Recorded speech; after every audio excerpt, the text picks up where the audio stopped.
est de notre démarche, nous avons dit depuis la création de notre parti que nous voulons le changement dans la paix et par les urnes au Cameroun. Nous n'avons pas 1000 façons d'approcher la démocratie. D'ailleurs, il n'y a pas d'autre façon d'approcher la démocratie que de passer par le processus électoral. C'est pour cela d'ailleurs que nous sommes fermement opposés à toute transmission de pouvoir de gré à gré qui ne passe pas justement par le choix souverain des Camerounais. Et donc nous préparons les échéances à venir. Il n'y a aucun problème à cet égard. Monsieur Kemto, votre parti, le MRC, n'a plus d'élus, puisque vous avez boycotté les élections législatives, municipales, régionales. Quelle est votre stratégie aujourd'hui pour accéder au pouvoir ? D'abord, les stratégies ne se disent pas sur un plateau de télévision, ça c'est clair. Mais nous travaillons d'abord avec des autres forces politiques camerounaises, y compris des forces de la société civile. Et ce travail est en train de, comment dirais-je, de s'acheminer vers la fin, puisque nous avons fait des progrès importants, je crois qu'il sera rendu public incessamment. C'est une première étape parce qu'il nous semble que pour qu'il y ait des élections apaisé au Cameroun, il faut qu'il y ait un consensus minimum sur les règles du jeu. Et c'est ce que nous demandons depuis près d'une dizaine d'années. Pas nous seuls, d'ailleurs, les autres forces politiques. Non, absolument. Vous savez, des fois, quand j'entends des gens parler de Maurice Kamto, des gens qui ne le connaissent pas, ils parlent d'un homme qu'ils ne connaissent pas, mais c'est un homme qui est fondamentalement humaniste. Ce qu'il a dit là, il nous le dit tous les jours. Lors des réunions, il nous rappelle que, vous voyez, quand il a parlé, vous avez constaté que c'était une souffrance qu'il exprimait. Tout à fait. Et tout être humain devrait souffrir de voir qu'est-ce qu'on fait subir à M. Biya à son âge. Et cette reprise d'une expression où il a dit « vous pouvez me détester sur tous ces aspects ». Oui, absolument. Mais sur absolument. cet aspect-là... J'ai dit, aucun être humain digne de ce nom, c'est-à-dire doté d'humanisme, ne peut être fier de voir ces spectacles auxquels on expose M. Paul Biya à son âge. Donc, il fait bien de le rappeler parce que parfois les gens pensent que la politique, l'adversité politique doit aussi avoir un peu d'humanité. Donc il voulait rappeler aux gens que le problème, son combat, ce n'est pas contre l'individu, Paul Biya. C'est-à-dire que son combat, c'est de relever le Cameroun qu'il aime tant. Mais par contre, le professeur Maurice Kamto a quand même précisé un aspect. Il a dit, cela ne va pas omettre le fait que des personnes qui auront touché à la fortune publique puissent rendre les comptes à la justice. Mais bien entendu, vous savez, le pardon, la justice va avec le pardon. Oui. La justice, ça ne peut pas se faire sans, c'est-à-dire qu'on ne peut pas pardonner sans justice. Parce qu'il peut même arriver que des gens, à la suite des procédures judiciaires, conformément à la République, soient condamnés et qu'ils estiment que vraiment, on peut aller de l'avant, on peut passer à autre chose, mais il faudra quand même que, à un moment donné, les responsabilités soient établies, que chacun réponde devant le peuple, parce que chaque fois, une fois qu'on a eu la responsabilité de gérer la chose publique, il faut pouvoir rendre compte au peuple. Donc, ceux qui ont eu des délicatesses, il faudra un moment qu'ils soient reconnus, au moins. C'est-à-dire qu'ils aient l'humilité. Oui. Vous savez, ailleurs, on a eu en Afrique du Sud, je crois, au Ghana, justice et réconciliation, c'est quoi? Vous vous rappelez? La justice et la réconciliation, voilà. oui. Ouais. On peut avoir des situations comme ça où quelqu'un reconnaît que, voilà, j'ai trahi le peuple, j'ai abusé du peuple, je reconnais que j'ai fait, et puis on peut voir dans quelle mesure on peut pardonner. Mais le pardon ne peut pas se faire sans justice. C'est pour ça qu'il a bien fait le rappeler il faudra qu'à un moment donné, les gens rendent compte à la justice pour ce qu'ils ont fait à leur pays. On l'a surtout vu être véritablement tranchant sur un sujet qui a pignon sur rue actuellement au Cameroun et qui est débattu sur presque tous les plateaux de télé, sa candidature à la prochaine élection. Disant qu'il y a certains professeurs, certains spécialistes du droit qui ont rangé pratiquement leur touche pour venir raconter des choses à la télévision. Il le dit avec emphase, sa candidature ne souffre absolument de rien et il a pris certaines personnes en référence. Vous savez, si on peut prêter, je pense qu'à l'unanimité, même ses plus virulents ennemis, c'est-à-dire que si on peut prêter à Maurice Kamto certaines compétences, on ne devrait quand même pas douter, ou alors on ne devrait pas être péremptoire vis-à-vis d'une position qu'il prend dans une question de droit. Tout à fait. Vous voyez, c'est quand même absurde qu'on voit des... Enfin, les gens qu'on voit, il les a appelés, je ne sais pas quel nom il a utilisé là, il a parlé des juristes de quartier. Des juristes, des juristes de quartier. Oui. Parce qu'en réalité, ils sont sortis du terrain strictement du droit Oui. pour verser sur le terrain politicien. C'est-à-dire que les arguments sont purement politiciens. Ils n'ont rien à voir avec le droit. Et je dis quand même que, j'ai dit vraiment, si on est dans un pays qui se respecte, où on respecte certaines valeurs, où on respecte les gens pour ce qu'ils sont, quand Maurice Kamto prend une position sur une question de droit, on devrait rester réservé. On devrait rester réservé. Oui. C'est-à-dire que, et moi pourtant, je vois des gens, je vois n'importe quel kidam là sur les plateaux parler la main sur le cœur. Et c'est curieux. Alors, évoquant toujours sa candidature pour l'élection présidentielle, il a glissé un aspect subtil qui n'est pas très débattu sur les plateaux télé et qui n'a pas fait grand bruit. C'est quand même cette violation de la Constitution qui a donné la possibilité de proroger le mandat des maires et des députés pour faire passer la présidentielle avant les législatives municipales. Pourtant, on en parle très peu sur les plateaux. Ben justement, vous savez, ça ne date pas de la dernière législature. Ça fait peut-être 3 législatures depuis que le mandat de... C'est-à-dire que c'est une loi non écrite qui a été instaurée, c'est-à-dire que systématiquement, Oui. M. Paul Biya proroge les mandats des maires et députés pour s'assurer d'abord son élection avant toute élection, alors que ce n'est écrit nulle part. Donc c'est une violation permanente de la loi. Oui. Et les gens, effectivement, ils ont appliqué, ils n'avaient pas, c'est-à-dire que ils l'ont fait en 2025, Oui. parce que justement, ils pensaient que cela priverait. Cette fois-là, c'était pas dans les conditions habituelles, mais c'était surtout pour priver Maurice Kamto d'une investiture à l'élection présidentielle. Donc, ils se sont trompés parce que la loi, le droit est de son côté. Oui. Et parlant de... Vous voyez, il a le Conseil constitutionnel. Comment voulez-vous qu'une institution qui est supposée être le régulateur du droit, c'est-à-dire le Conseil constitutionnel, c'est lui qui juge de la régularité d'une loi, Oui. qui décide, qui rend une décision, c'est-à-dire qu'après qu'il a été saisi, Oui. qui rend une décision, vous envoyant vers une juridiction que lui... Parce qu'en fait, il estime que c'est cette juridiction qui est compétente. Tout à fait. Parce qu'en réalité, une fois qu'il le dit, la juridiction doit s'exécuter. C'est-à-dire que ce n'est pas... Il dit que allez chez tel, il doit juger de cette affaire. Parce que j'estime que c'est lui. C'est-à-dire que c'est le conseil qui a ce pouvoir-là. Et vous allez devant cette juridiction, elle vous dit qu'elle est incompétente. Alors, ça veut dire que nous sommes dans un état de non-droit. Vous voyez, même ce fameux débat qui fait cours sur le Conseil constitutionnel aurait dû s'en saisir pour clarifier l'opinion, pour leur dire, et voilà, il y a un débat sur la constitutionnalité du fameux article, alinéa 2 de l'article 121 du Code électoral. Il aurait dû s'en saisir pour la sécurité du pays, pour la paix et pour la clarté, c'est-à-dire pour édifier l'opinion et leur dire, voilà exactement ce que je pense que la loi dit. C'est-à-dire qu'il applique la loi, c'est-à-dire que c'est l'arbitre, quoi. Il met tout le monde d'accord. Oui. Mais vous voyez, jusqu'à présent, il est resté muet. Il y a tout récemment, je crois, c'est M. Abdourahmane Hamidou qui a saisi le conseil électoral pour qu'il se prononce dessus. Oui. Mais si on était dans un pays normal, c'est-à-dire sans même qu'il soit saisi, le conseil constitutionnel aurait dû se saisir de cette affaire pour clarifier tout le monde, pour que le débat soit clos. Alors, sur la question du Sénégal, le Sénégal parlerait au Cameroun.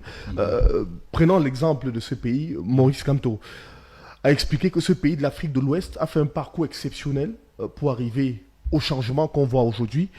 Ça n'a point été simplement une fusion entre 2 jeunes leaders, mais ça a surtout été le fait que tout un maillon du Sénégal ait porté ces jeunes leaders pour mettre à la tête du pays, et ça devrait être le cas pour le Cameroun. Oui, vous savez, ce qui s'est passé, c'est pas nouveau au Sénégal. C'est-à-dire que c'est pas la première fois que ça arrive au Sénégal. On l'a vu avec Abdoulaye Wade, Oui. quand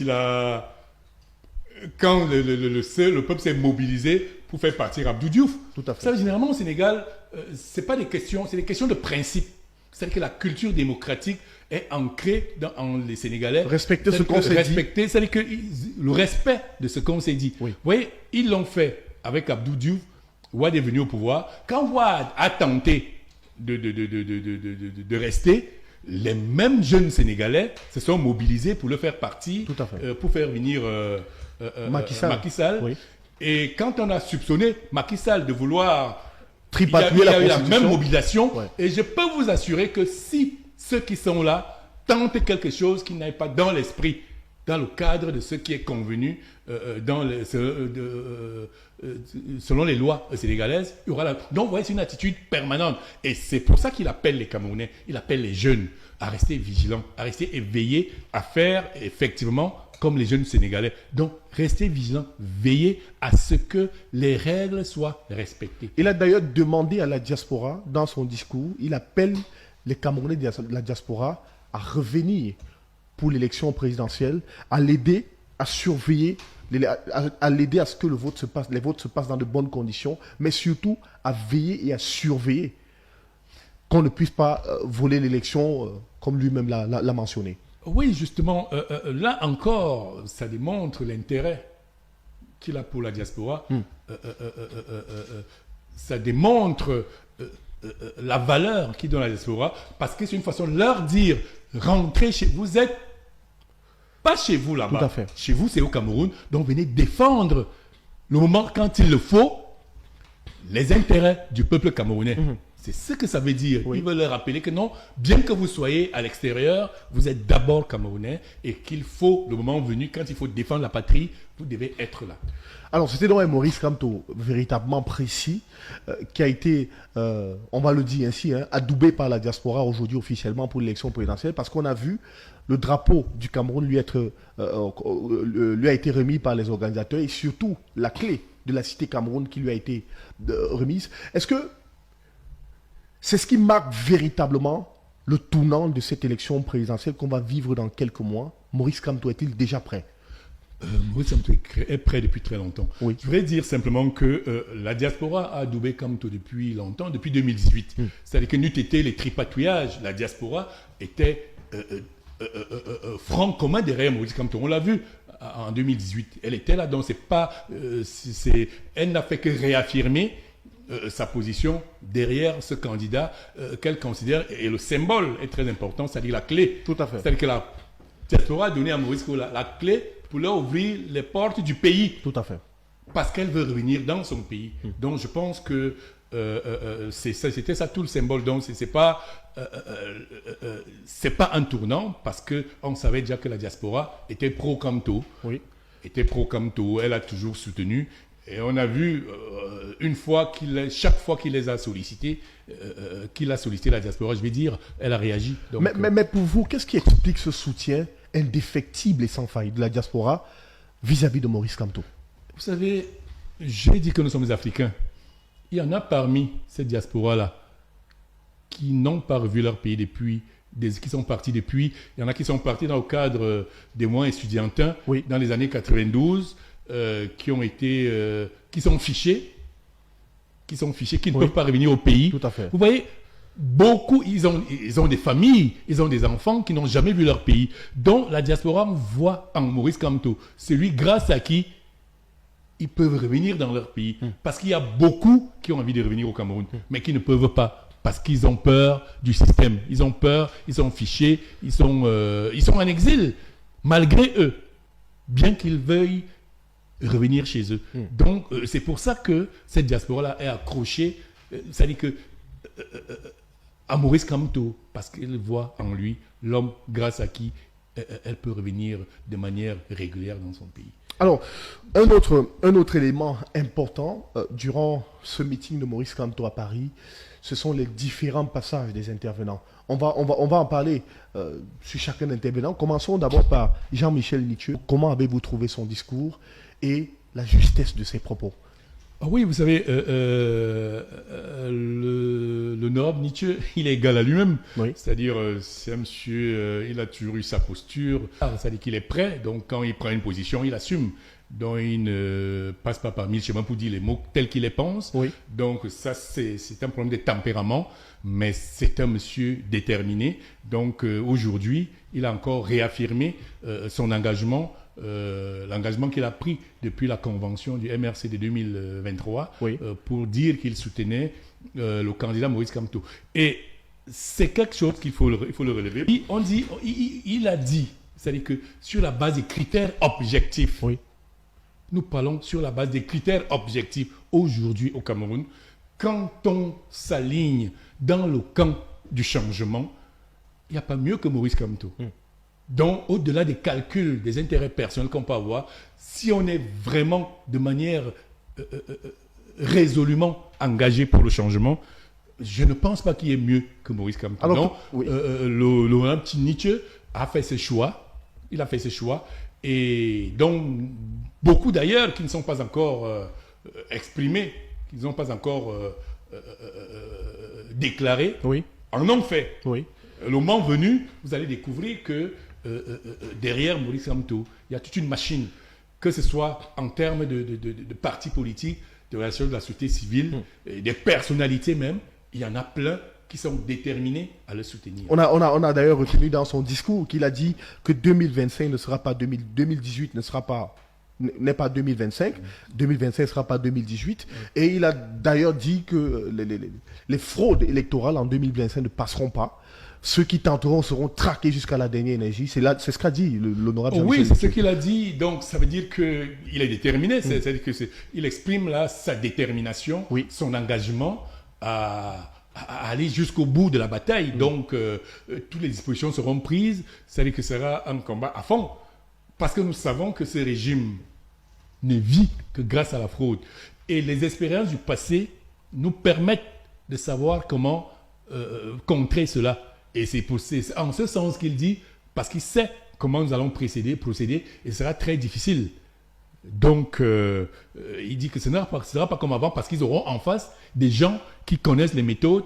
Vous savez, il y a des débats qu'on a aujourd'hui qu'on n'avait pas avant, alors que les mêmes lois existaient. Parce qu'effectivement, les gens ne prêtaient pas attention, on laissait passer. Le régime a toujours fonctionné comme ça, parce que les Camerounais, par exemple, l'exigence de la publication de la liste nationale, la loi a toujours existé, personne là. Donc, nous avons pris le temps, sur la base des expériences Antérieures, étudier les failles le du système, oui. étudier tout le système, que ce soit le système législatif, que ce soit le système juridique, de regarder comment nous avons la pleine mesure, nous avons tous les éléments, et ça permet qu'aujourd'hui, on peut de manière frontale affronter la machine à fraude. Comme beaucoup qui disent que le MRC n'a pas d'élu, oublient que le MRC a quand même eu un élu il y a un moment à l'Assemblée nationale. Bien entendu, il a mis des conseillers municipaux. Tout à fait. Alors, parlons actuellement des autres soutiens, notamment sur le plan artistique, mais parlons de ce soutien important du général Valsero, qui est arrivé sur la scène et qui a porté un message chanté, fort d'impact et de symbole. Comment avez-vous trouvé le moment? Vous savez, Valsero, les gens parlent... Valsero, c'est quelqu'un il est fidèle à sa logique. Il n'a pas commencé avec le soutien au candidat Kamto. Sa première chanson, Oui. Monsieur le Président, il avait chanté avec la photo du président, il demandait... Donc, il le fait de Valsero, parce que parfois les Camerounais ont la mémoire courte. Valsero, c'est un artiste engagé. Tout à fait. Il a toujours été engagé, il a toujours contesté le système. Et Maurice Kamto, comment dirais-je, il sert, pour beaucoup, il a une opportunité. Il permet à beaucoup de personnes d'exprimer, c'est-à-dire qu'il leur sert d'opportunité, il leur sert de base pour pouvoir valablement mener leur combat. Parce que voyez-vous, Valsero, en tant qu'artiste, il pouvait le faire, ça n'avait pas... il disait, il chantait, bon, les gens écoutaient et puis ça passait. Maintenant qu'il s'appuie, il a pu trouver un homme. Idéologiquement, ils sont ensemble. Un homme déterminé, un homme qui a des convictions fortes. Ça lui permet donc de continuer son combat qu'il avait commencé depuis longtemps. Et donc, Maurice Kamto lui sert de support. il lui sert de support. On a également remarqué la présence de l'artiste Karès Fotso, mais surtout la présence de Richard Bona, qui a dû bousculer son emploi du temps pour être présent physiquement à ce meeting. Est-ce que c'est un message bien plus fort que ce que l'on pense? Si on était dans un pays où des valeurs sont reconnues, je pense que la présence de Richard Bona devrait motiver d'autres artistes, parce qu'ailleurs, les artistes sont engagés. C'est-à-dire qu'en période électorale, que ce soit aux États-Unis, en France, on voit souvent des artistes qui prennent position. Donc, si une icône comme Richard Bona, au regard de ce qu'il a subi à titre personnel, s'engage derrière Kamto, ça veut dire qu'il a vu en lui l'homme qui peut apporter des solutions pour les Camerounais, et c'est pour ça qu'il le soutient. Et donc, j'espère qu'avec la présence de Richard Bona, d'autres artistes comprendront que, et comme il a dit le président Maurice Kamto, c'est pas le combat d'un homme, c'est pas le combat d'un parti politique, c'est le combat de tous les Camerounais. Alors, Richard Bona, dont la présence a été fortement saluée par le président Maurice Kamto, qui, au passage, semble être véritablement fan de sa musique. Ah oui, effectivement, il nous dit toujours. Il est fan de la musique. D'abord, c'est un gros mélomane, il aime beaucoup la musique, le professeur Maurice Kamto. Oui. Et donc, parmi ses préférés, il y a Richard Bona. On a d'ailleurs vu l'une des tribunes que vous avez commises au Cameroun, qui parlait d'une composition de musique classique faite par Oui, Maurice effectivement. Kamto. Vous savez, c'est un homme pluridimensionnel, ce Oui. monsieur. C'est-à-dire qu'il ne cesse pas de me surprendre chaque fois. Un autre moment très fort et très impactant, c'est la présence du professeur Abba Oyono et surtout le discours qu'il a prononcé. Oui, le professeur Abba Oyono, il est égal à lui-même. Et vraiment, j'ai été surpris de le voir là. Oui. De le voir à Comme ce beaucoup meeting-là. de Camerounais d'ailleurs. J'ai été surpris. C'est quelqu'un qui est fondamentalement tourné vers le changement. Et quand on suit son discours, quand on suit même ses prises de position, il a toujours œuvré, c'est-à-dire qu'il a toujours été favorable à une dynamique de l'opposition. Ce qui m'a impressionné, au-delà de sa pertinence dans l'interprétation des questions de droit, parce que quand le professeur Abba Oyono parle, on s'en régale. C'est-à-dire, vous voyez, c'est ça l'intellectuel dans un pays. L'intellectuel, c'est quelqu'un de qui on attend un éclairage, de qui on attend un enseignement, de qui on attend. C'est ça le rôle de l'intellectuel. Et Dieu merci, nous avons encore des intellectuels de la trempe d'Abba Oyono qui font ce travail-là, parce qu'il a dit lui-même, il a parlé de la panse, il a parlé de... Tout à fait. Il a Du fait ventre. Du vent, de la tête. Et de la tête, oui. Et du ventre. Donc, Il ne parlé dépendra jamais de son ventre, mais plutôt de sa mais tête. plus de la tête, donc Oui. il est vraiment cohérent.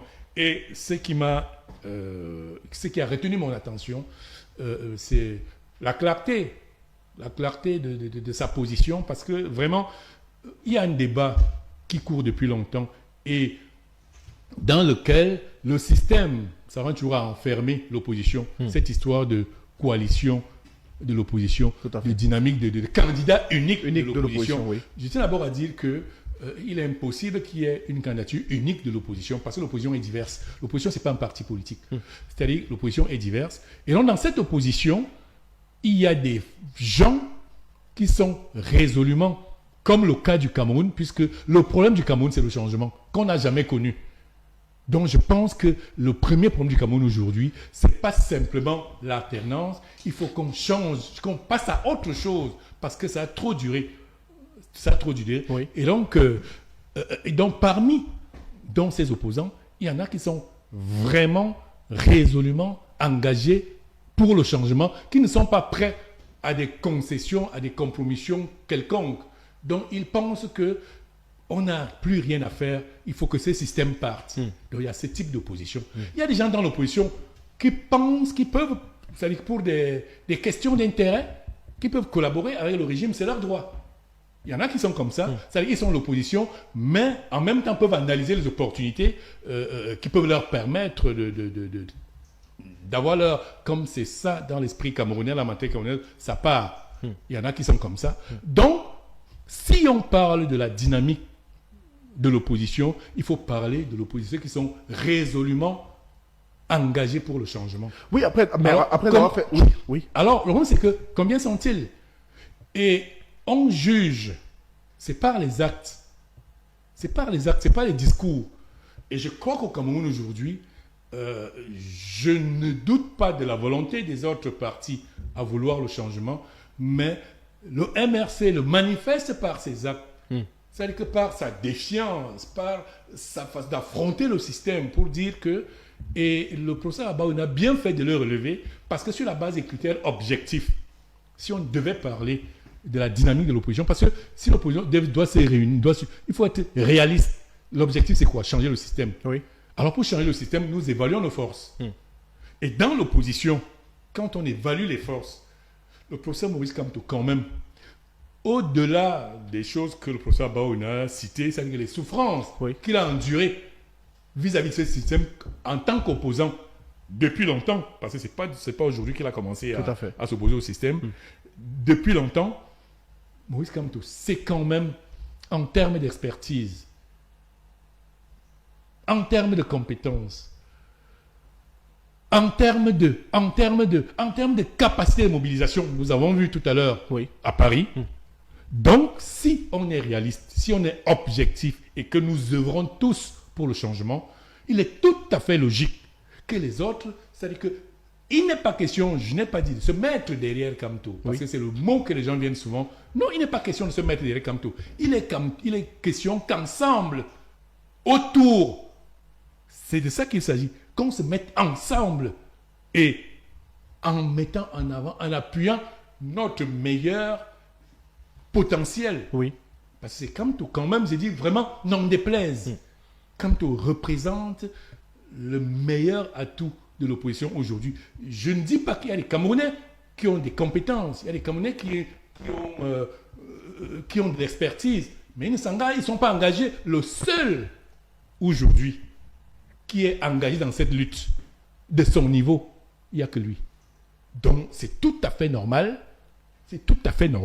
que si vraiment ceux qui veulent le changement, qui sont dans la dynamique du changement, soutiennent Maurice Kamto pour qu'ensemble, ils obtiennent ce changement. Le professeur Abaouna a d'ailleurs lâché le mot. Il lui a dit, professeur Maurice Kamto, prenez le bâton de commandement. Il a dit quelque chose en ces termes-là. Oui, quand il le dit. Demandant à ce qu'il prenne ses responsabilités. Voilà. Non, quand il le dit, je voudrais quand même dire, c'est pas la première fois que Maurice, quand il le dit, ça veut dire qu'il lui demande, même s'il faut qu'il aille vers les autres, parce que c'est ce que ça veut dire.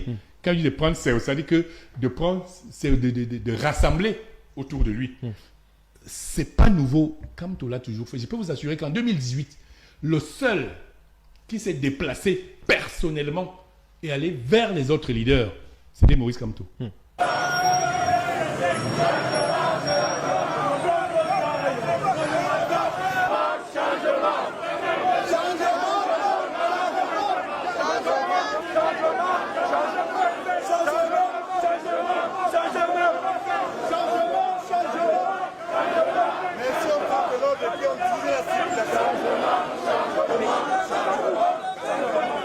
Changement.